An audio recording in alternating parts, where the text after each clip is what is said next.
সিলেটের আম্বরখানা থেকে বিআরটিসির বাসে ভোলাগঞ্জ যেতে সময় লাগে 50 মিনিট থেকে 1 ঘন্টা।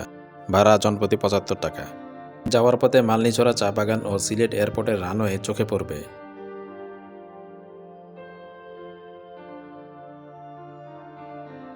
ভোলাগঞ্জ পৌঁছে মূল স্পটে যাওয়ার জন্য নৌকা রিজার্ভ করতে হবে।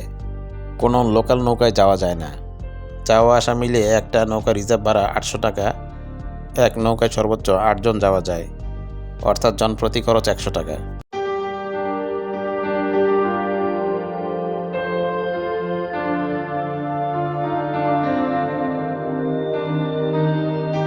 অনেকে বলে থাকেন সাদা পাথরে পাথর লুট হয়ে গেছে, পাথর নেই।